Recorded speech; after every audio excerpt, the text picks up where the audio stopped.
Good morning Hyderabad నగర పోలీసుల ఆధ్వర్యంలో community radio Hyderabad city security కౌన్సిల్తో కలిసి ఏర్పాటు.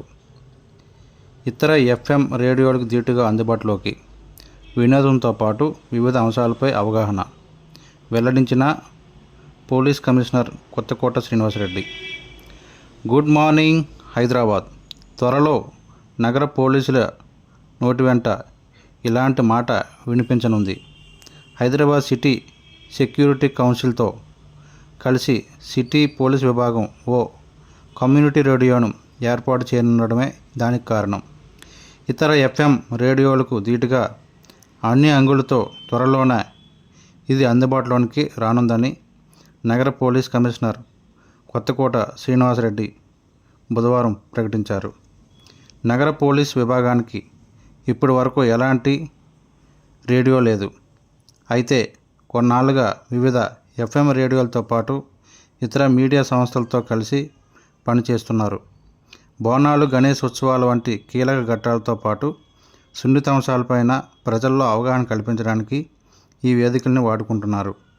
రద్దీ వేళల్లో ట్రాఫిక్ జామ్స్, రోడ్లు సంబంధించిన సమాచారాన్ని ఎప్పటికప్పుడు ఎఫ్ఎం రేడియోలకు అందిస్తున్న ట్రాఫిక్ విభాగం అధికారులు ఆ వివరాలను ద్వారా శ్రోతలకు చేరుస్తున్నారు. ఇప్పటి వరకు కర్ణాటకలోని బెంగళూరులో ఉన్న పరప్పన అగ్రహార సెంట్రల్ జైలు అధికారులు 2019 అక్టోబర్లో ఓ కమ్యూనిటీ రేడియోను ఏర్పాటు చేశారు. అందులో వినోదభరిత కార్యక్రమాలతో పాటు ఖైదీలకు ఉన్న హక్కులు, పెరోల్ నిబంధనలు తదితరాలను ప్రచారం చేస్తున్నారు.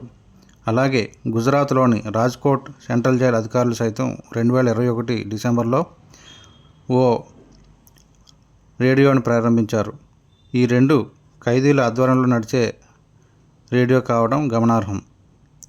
ఇండియన్ ఆర్మీ సైతం ఉత్తర కాశ్మీర్లో తొలి రేడియో స్టేషన్ ఏర్పాటు చేసింది. ప్రస్తుతం బారాముల్లా, ఉరి సెక్టార్లో రెండింటికి విస్తరించింది.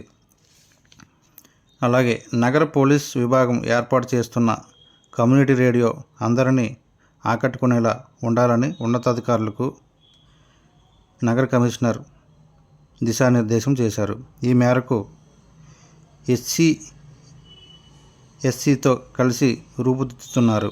ఈ రేడియోలు పాటల వంటి వినోదభరిత కార్యక్రమాలకు సమప్రాధాన్యం ఇస్తారు. దీంతోపాటు నగరవాసులకు సమకాలీన అంశాలపై అవగాహన కల్పిస్తారు. ప్రధానంగా ట్రాఫిక్ నిబంధనలు, స్థితిగతులు, రోడ్డు భద్రతా అంశాలకు పెద్దపీట వేసేలా తన కమ్యూనిటీ రేడియో ఉండనుందని కొత్తకోట శ్రీనివాసరెడ్డి అన్నారు. ఈ రేడియో నిర్వహణ బాధ్యతల్ని హెచ్సిఎస్సి చేపట్టనుంది.